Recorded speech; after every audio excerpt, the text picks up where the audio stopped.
What happens when authoritarian leaders refuse to leave power? Well, if they push the poor people of a country hard enough and cause their suffering to increase exponentially, it is then very possible that that leader will find themselves with a revolution on their hands. That is a very real thing. Is that where Venezuela has just found itself then? Or is Nicolás Maduro actually going to get away with potentially stealing another election? Well, my friends, let's go ahead and talk about how Venezuela is effectively turning into a powder keg of a situation that has the potential to explode in the near future if something does not potentially happen.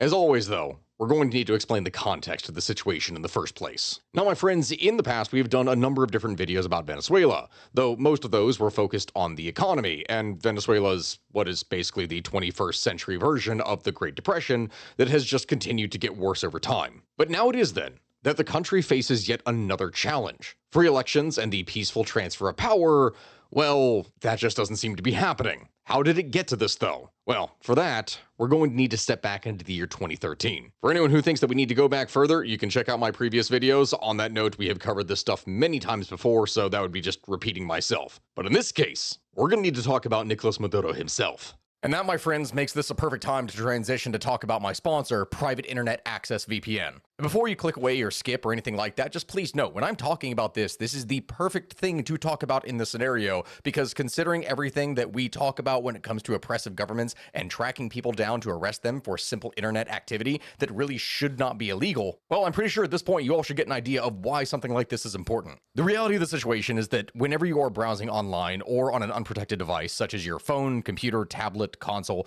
your device is transmitting a great amount of information out into the open, which can easily be viewed by various different entities before reaching the intended website. A virtual private network, or VPN for short, is an app that hides your IP address and safeguards your internet connection through an encrypted tunnel. This way, it shields your digital life from the eyes of those that are looking to exploit your private information. My particular sponsor here for today, Private Internet Access, is the world's most transparent VPN provider. They never record or store user data, and their no-log policy has been proven multiple times in court and by a third-party audit from Dealite. But while safety is paramount, it's not just that. It is also about some at least fun and games. As an example of this, even though right now I'm in the United States, I'm able to use private internet access to say that I'm in Mexico and get access to all of the shows on Netflix that are available in Mexico. This is actually a really big thing for me because in this past couple weeks, I was in Peru, and before getting access to a VPN, was not able to access any of the shows that I was watching back in the United States because they're not available in Peru. But simply by going over here, activating it, and then quick switching over to the US and then refreshing things, oh look, now everything changes and I get access to all of my shows again. Look, my friends, considering the state of the world, there really is no better time to get a VPN, and private internet access is really just one of the best around. If you go and use my link down in the description, then you will get 83% off subscription. That is $2.03 per month, and in addition to that, you will get 4 months free. Stay safe out there, my friends, and definitely protect yourself. So believe it or not, Nicolás Maduro, the guy who is the president of Venezuela, actually started off as a bus driver originally. Like, that is what his job was, and then he became a trade union leader, and eventually went on to be elected into Venezuela's National Assembly in the year 2000. Now, Hugo Chavez, who was president of the country at that time, he had taken a liking to Maduro, and he appointed him to a variety of different positions, such as being the president of the National Assembly from 2005 to 2006. In addition to that, he would be Minister of Foreign Affairs from 2006 to 2012, and finally, he would be vice president from 2012 to 2013. And then for anyone who has seen any of my previous videos, know what happens to Chavez, he ultimately would end up dying of cancer in March of 2013. It's at this point that Maduro then goes to assume the presidency. But see, here's the thing. He wasn't just going to be the president and then no one was going to challenge him. No. Since Chavez had died within the first 4 years of that particular term, the Constitution of Venezuela stated that a presidential election had to be held within 30 days of his death. This is something that you had to do. You couldn't just have an unelected official that would be able to rule out the remainder of that term. And so it was a month later that Maduro would just barely win by less than 1% of the vote, pulling in 50.62% of the total votes that had been cast. His opponent, Enrique Capriles, would demand a recount, but, as you can probably imagine when talking about a state like Venezuela, the recount was denied. The bad part about all of this, though, is that at this point it really ties into all those videos that I previously made about Venezuela's economy and the problems that it faces both economically and politically. In less than 2 years after this point, Maduro does next to nothing to change the rampant crime, hyperinflation, as well as food and electricity shortages that are wreaking havoc across the country. As such, protests began to pop up in 2014 and would only increase in frequency as time went on.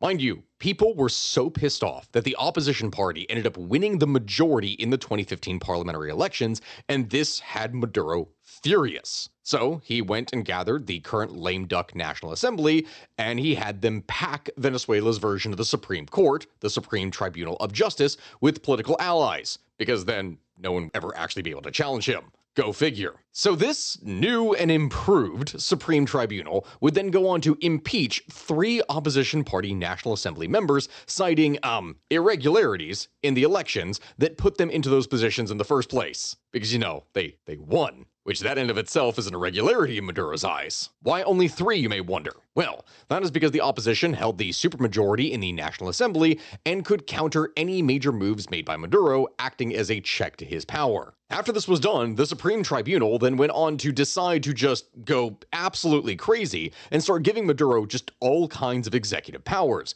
and approve the passage of basically anything that Maduro wanted to pass. How did they do that, you may wonder? Well, in 2016, the TSJ would hold the National Assembly in contempt of court for allowing these same 3 opposition party members to be sweared into office in the first place. And then on March 29th, 2017, the TSJ decided to just kind of take control of all legislative powers that were assigned to the National Assembly, or, quote, as long as the contempt situation persists. Then they took away political immunity from the National Assembly, which means now they could just be prosecuted. Gee, I wonder who served to benefit from literally any of that. The protests that these moves caused were massive and extremely heated. It only took a few days before the TSJ would reverse course and gave the National Assembly its powers back. But in that short time, around 90 people were killed by the military during the protests, most of whom were simply college students. Of which, on this channel, we have covered a number of different things, not the least of which was Bangladesh recently in the past week or two, and that never really ends well. This, as you can probably imagine, would cause a lot of problems politically, but hey, don't worry, Maduro was then going to unveil his grand strategy, his own kind of project to save the country, if you will. He invoked Article 347 of the 1999 Venezuelan Constitution, installed by Chavez, which called for a constituent assembly to be formed to draft a new constitution to replace the current one. Yes, this was essentially a backdoor for him to stay in power by proclaiming a condition of no confidence in the National Assembly, necessitating the need to scrap it all and start it over again. Can you guess, perhaps, of what the results would be in this scenario? No? You can't. Well, look at it this way, my friends. In the early afternoon of the voting day, before the official announcement, Julio Borges, who is the president of the opposition-controlled National Assembly, declared that no more than 2 million people voted in the entire process, stating that the CNE would later officially claim that around 8.5 million people had voted.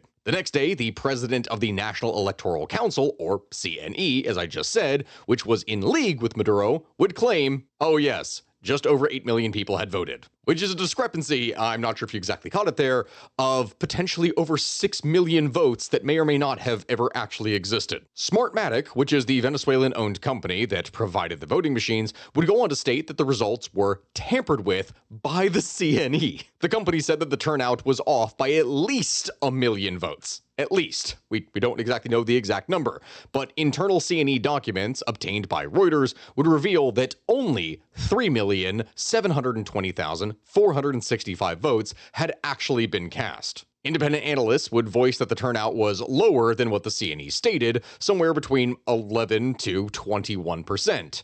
And this would amount to anywhere between 2.2 million to upwards of 3.6 million votes. But nowhere near the actual 8 million that the CNE claimed, which is just a little bit off, if you will. The United States would go on to sanction Maduro following the election, labeling him as a dictator, preventing him from entering the United States. A 2018 Amnesty International report would accuse Nicolás Maduro's government of committing some of the worst human rights violations in Venezuela's history. The report would find that violence was carried out especially in Venezuela's poor neighborhoods, and would include 8,292 extrajudicial executions that were carried out between 2015 and 2017. Yes, my friends, in just 1 year, 22% of homicides, we're talking 4,667, were committed by not your average everyday criminals that were perhaps trying to push some kind of illegal substance or something else. No, they were committed by security forces. As Amnesty International's Erica Guevara Rosas would say, quote, "The government of President Maduro should guarantee the right to life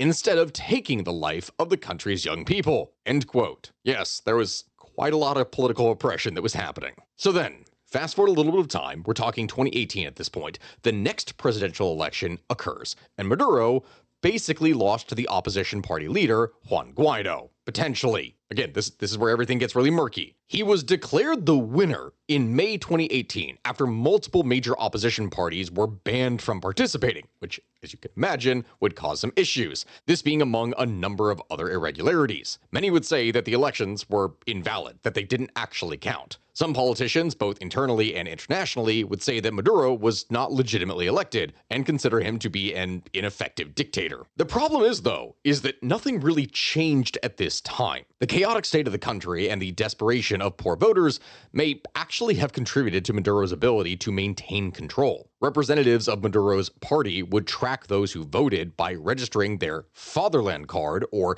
national benefits card and promised aid and government-subsidized food handouts if he was reelected. Basically, bribery. It was legalized bribery is what we're talking about here. Independent international observers were not on hand, and a crackdown of critics would leave several of them unable to participate. Opposition leaders would call for a boycott of the election, and that, combined with the disillusionment of many longtime government supporters, meant that the turnout was exceptionally low. We're talking less than half the country's voters potentially casting ballots. As this discrepancy in the election occurs, Guaido ended up being backed by more than 60 different countries as the actual rightful president of Venezuela, and Maduro would face intense pressure from the international community to step down peacefully, including sanctions that were imposed by the US. However, he did not exactly take kindly to all this, as you can probably imagine, and his response was to call the opposition a group of, quote, little boys, describing Guaido as immature, like something straight out of the playground. The Minister for Prison Services, Iris Valera, threatened that she had picked out a prison cell for Guaido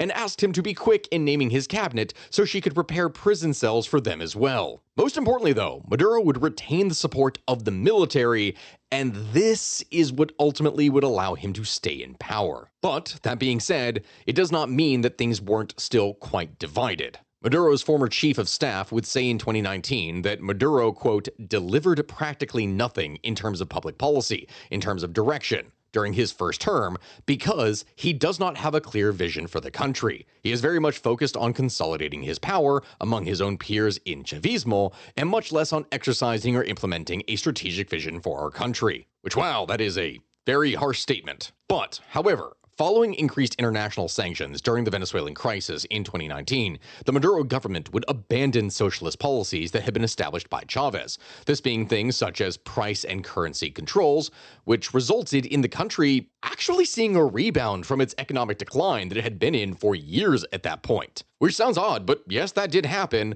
Still, though, things were quite bad for the people of Venezuela. Really bad. And to understand that, please just let me explain a bit further here. See, early in Maduro's presidency, the government could not actually supply enough money for medical supplies among healthcare providers, with the president of the Venezuelan Medical Federation saying that 9 of 10 large hospitals had only 7% of required supplies, and private doctors reporting numbers of patients that are impossible to count that are dying from easily treatable illnesses when Venezuela's downward economic slide accelerated after Chavez's death. Many Venezuelans during this time died avoidable deaths, with medical professionals having basically no resources to actually treat them, and using methods that had been replaced decades ago because that's really all they had left to do. In February of 2014, doctors at the University of Caracas Medical Hospital stopped performing surgeries due to the fact that they just didn't have enough supplies to perform them, even though nearly 3,000 people were on the list requiring surgery. And this is not good, but that is just on the medical side of things, even when talking about the most basic of supplies. A study from the Andre Bello Catholic University would indicate that by 2019, at least 8 million Venezuelans did not have enough to eat. A UN report would estimate in March of 2019 that 94% of Venezuelans would live in poverty, and that 1/4 of Venezuelans needed some form of humanitarian assistance. This was just the state of Venezuela, but as people know on this channel, for when I say this quite often, just wait, it gets worse. For the next 3 years, things would just continue to get worse and worse for Venezuelans, who continue to suffer as the COVID-19 pandemic would hit the country, which at this time was already dealing with regular outages in power and water that would typically last for 12 hours a day or more. I mentioned this before in a previous video, but the situation got so bad that easily one of the most popular jobs among Venezuelan men at this time was playing old school RuneScape, if anyone actually remembers that MMORPG, and farming gold in it or selling accounts to players in other countries in order to be able to make some actual cash, because they could make more money that way than by working an actual legitimate job in Venezuela. The Associated Press would report that people would gather every evening in downtown Caracas to search for food that had been thrown out on the sidewalk. The people would typically be unemployed, but would frequently be joined by small business owners, college students, and even pensioners, people who consider themselves middle class even though their living standards would long ago have been pulverized by triple-digit inflation, food shortages, and a collapsing currency. A waste collection official in Maracaibo would report that most of the trash bags that he received had already been gone through by people who were searching for food. One dump would report finding parts of dismembered animals, like dogs, cats, donkeys, horses, pigeons, and other things, along with evidence that people were eating wildlife such as anteaters, flamingos, vultures, lizards, that sort of thing. People were desperate to get just about anything that they could. During the 2019 Venezuelan blackouts, which started on March 17th,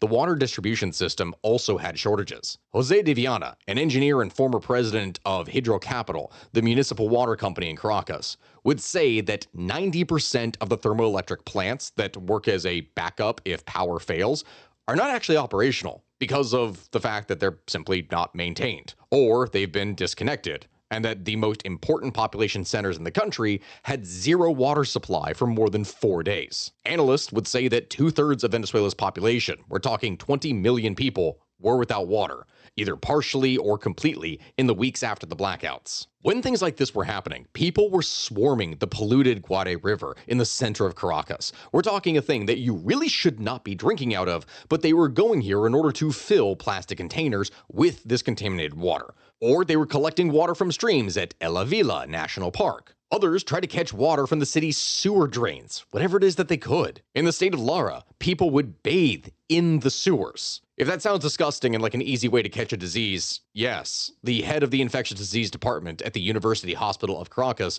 would say that without access to clean water, the chance of people contracting bacterial infections drastically increased during this time, and that doctors had seen during the blackouts surges in diarrhea, typhoid fever, and hepatitis A. In addition to that, non-sterile water and lack of hygiene was contributing to massive postpartum infection increases. This was so bad that the university hospital would go months without dependable water or power supply, and it would depend specifically on water tanks and also power that would come from backup generators. And that is water and electricity, the most basic supplies that you possibly would need, but that's not the only thing. Even if you had water and electricity in these hospitals, there was a decent chance, as I said earlier, that you just didn't have any medical supplies to work with to actually fix people. By early 2015, only 35% of hospital beds were available, and 50% of operating rooms were not able to actually function due to the fact that they didn't have any resources to do so. In March of 2015, there was a Venezuelan NGO that reported that there was a 68% shortage of surgical supplies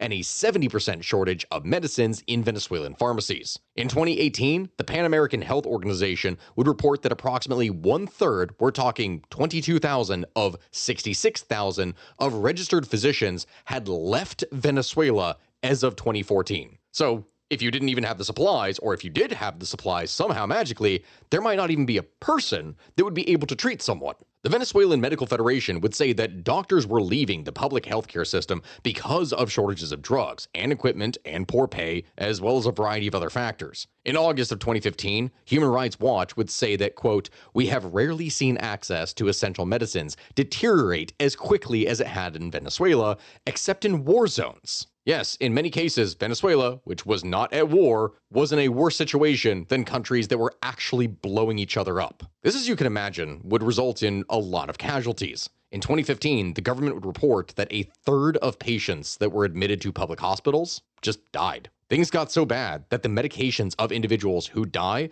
are then redistributed through small-scale and local efforts with the help of the families of the deceased to try and supply surviving patients with life-saving medicines that they need. Of course, a lot of people were still going to die. In April of 2017, Venezuela's health ministry would report that the maternal mortality rate had jumped by 65% in 2016, and that the number of infant deaths rose by 30%. It also would state the number of cases of malaria was up by 76%. Now, after I've stated all these things, a number of people who are watching may be wondering, well, why have we gone through all this? Why have we talked about all these very different statistics? Why are we going through this? How is this all tied to Maduro? Well, the day after the Minister of Health released this data, Maduro fired her and replaced her with a pharmacist friend of his vice president. Yeah, that, you can probably guess how that would go and why that happened. To be fair, it's probably not as bad as that one video we did on Turkmenistan where Turkmenbashi was replaced by his dentist, but it's still not great. I mean, my friends, we're talking about a situation that is so bad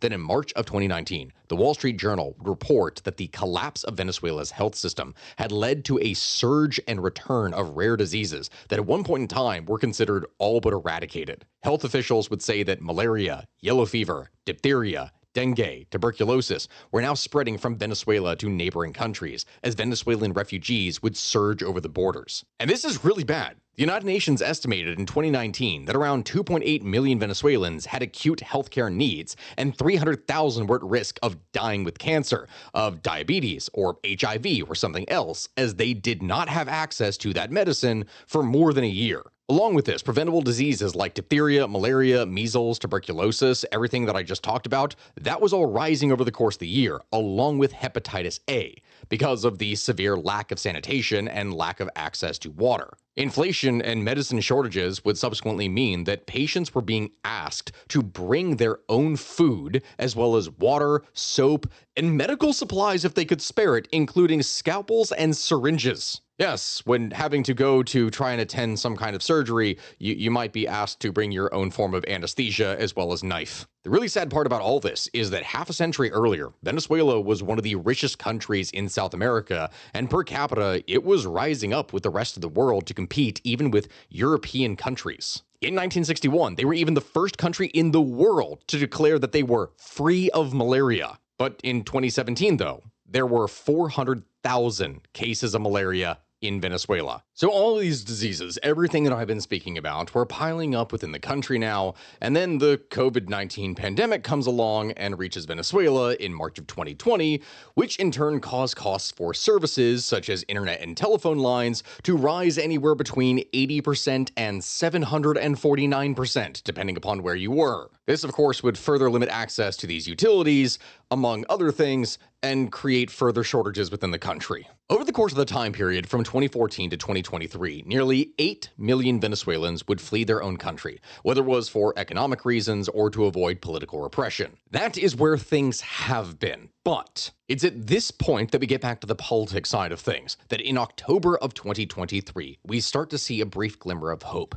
Things could potentially change as opposition parties who had rallied around Juan Guaido reform behind a new candidate, Maria Corina Machado. Now, Machado, who has a degree in industrial engineering and a master's in finance, began her political career in 2002 as the founder and leader of the vote monitoring group Sumite. She ran for and won a seat in the National Assembly in 2010, obtaining the most votes of any candidate in any election of that year. Following that, she would go on to run for president in 2012, but lost in the primary to Enrique Capriles, who then barely lost to Maduro, as we previously mentioned. Fast forward to the 2014 protests, and Machado was a central figure who would organize protests against Maduro's government and its policies.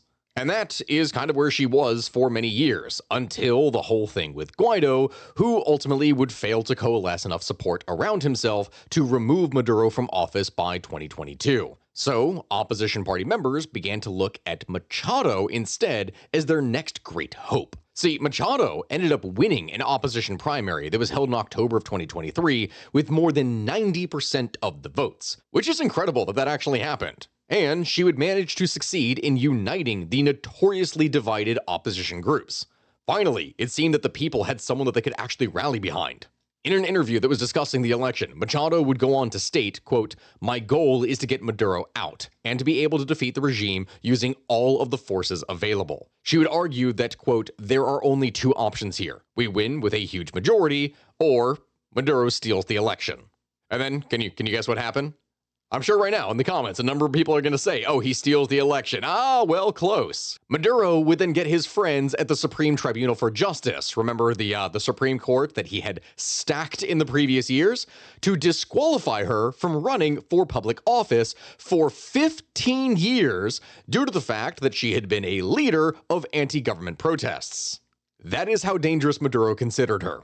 So yeah, everything kind of goes to hell really fast after that. The opposition party coalition has to scramble to find some kind of alternate candidate to run in Machado's place, and they would end up settling on 80-year-old Corina Lloris, who hardly anyone knew or had ever heard of before. Might sound weird that they would choose someone that no one knew, but actually in this case, being seen as unknown was considered to be a benefit, as it would actually make it harder for Maduro and his regime to find reasons to eliminate her from running. If she had never been active, if she was quite vanilla in her history, then there wasn't any ammunition to use against her. So, if you're not going to have any ammunition or actual dirt to be able to use against your opponent, what do? Well, Maduro's team has to get really creative. They would block Lloris from being able to register her candidacy by the required deadline on the National Electoral Council website back in April of 2024. So yeah, that's how that went. Literally, as time was running out, on the last day available to enter a candidacy, the opposition was freaking out, and one of the parties that made up the opposition coalition happened to have a member that they were able to register candidacy for. His name was Edmundo Gonzalez. Now, if I'm going to describe this guy as anything, he was essentially a placeholder in a corporal human form. Gonzalez was literally just the best option available with zero time left. He was thrust into the limelight. But Machado was committed to doing everything in her power to support him and help him get elected. She campaigned with him constantly. She made all the public appearances with him and speeches supporting him. She would draw massive crowds across Venezuela and would bring about national recognition and support specifically to Gonzalez that no one actually knew. And so, my friends, the election day finally comes, and when all the votes were cast, the winner was, can you guess it, declared to be Nicolás Maduro. Because of course it would be. But the opposition party had learned its lesson from the last election and had stationed independent polling stations just outside of the voting ballots and asked everyone leaving to indicate privately who it is that they'd voted for. These votes then went into a database online for the entire country to see, and the result of that polling showed that Gonzalez had beaten Maduro by roughly 2-1 in terms of a margin. But Maduro refused to recognize this loss. What he began to do was having his police and military forces round up members of the opposition in order to charge them with bogus charges. As an example of just one of these, you have Maria Oropeza, who was a campaign coordinator for opposition coalition Vente Venezuela. She was actually able to live stream her detention on Instagram. Yes, she was live streaming when the Venezuelan counterintelligence forces managed to kick her door down and took her into custody. In the days since, members of the security forces have seized Freddy Superlano and Roland Carreño, both of whom worked for the opposition party Popular Will. In addition to this, they would take Ricardo Estevez, a technical advisor for the same opposition movement as Miss Oropeza. Of course, there would be very legitimate reasons behind their arrests, as the government would state, but these targeted arrests conveniently seem to only be occurring to those involved in opposing Maduro. Many of those arrested were not even told why it is that they were being taken into custody, they just were. But it's pretty clear to see why this was actually happening. Maduro wanted to discourage anyone who could speak out against him publicly. My friends, here's the craziness that we're talking about here at this point. More than 2,000 people have been detained since the election. And this is something that happened only a few weeks ago. Amnesty International says that among them, there are more than 100 children aged between 13 and 17, and at least 6 people with disabilities. Amnesty International would say that those detained were, quote, largely accused of terrorism and related crimes, and from that denied legal defense. They instead remain disappeared and incommunicado, and are at a high risk of ill treatment. But this is not the only thing that is being done. In addition to people being just picked up off the streets, now Maduro's regime is randomly revoking people's passports in an attempt to keep people from fleeing the country. Machado herself was even warned to not attempt to leave the country. But after the election results came in, she had already gone into hiding, expecting backlash from Maduro's government. As it stands, the international community can easily see what it is that is happening. Even Brazil's president, Lula, who has always been on pretty good terms with Maduro, would chastise him for not leaving office. Which is pretty crazy, but that does not even compare to the next one in here. Even Elon Musk, yes, the owner of Tesla and X, formerly Twitter, would step into the argument when he heard that Maduro recently suspended all access to Twitter, stating that it was being used to stir up violence and dissent in the country. Maduro would call Musk an arch enemy, and Musk would then accuse Maduro of major election fraud. If that sounds crazy, it gets even more insane because over the course of this spat, Maduro in a rant would go on to challenge Elon Musk to a fight. Like a physical fight. Yes, that happened. I think we can pull up the video of that here, like right now. Vamos a darlo, pues, donde quiera.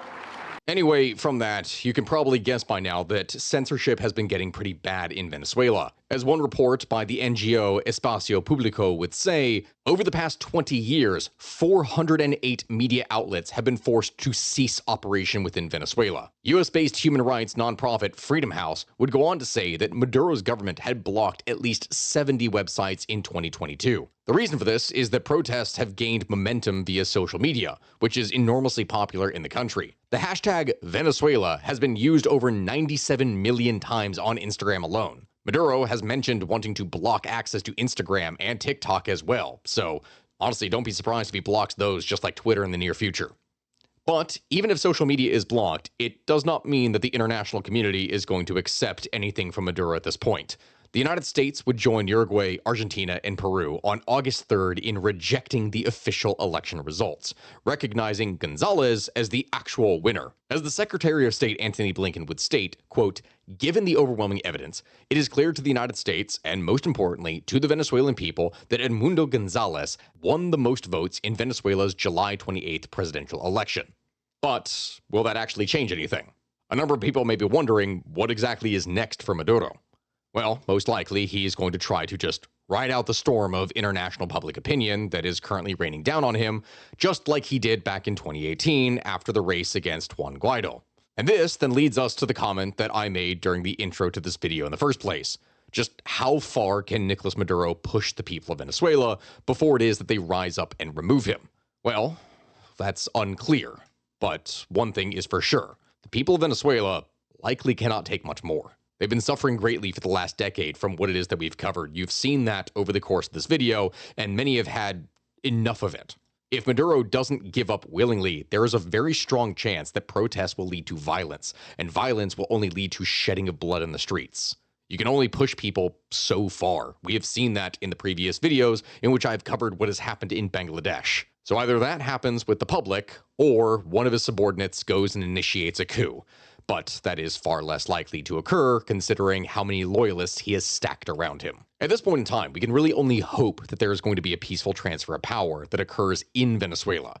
But as it stands, Nicolás Maduro has ensured that that is not going to occur anytime soon. Either way, we will keep watching the situation and will report back should anything significant occur. Lord knows, with the number of videos that I previously made here after Haiti and then Bangladesh, it seems that every time I make one of these, just a few days later, something major then happens. So you never know. This whole thing that I'm recording right now could be very ironic by the time that it gets released. Anyway, my friends, thank you all for watching. Leave us a comment or a like if you can. It really does help us in the algorithm. I appreciate all of you for joining us on the History of Everything podcast. Make sure to like, comment, and subscribe, and also go ahead and join Patreon if you would like, if you want ad-free episodes of the actual podcast. I'm also planning on launching merch soon, so if there's any ideas that you all want to specifically see that represent the channel, let me know in the comments. I'd love some feedback specifically from you all about it. I will see you all next time. Goodbye, my friends, and thank you for watching.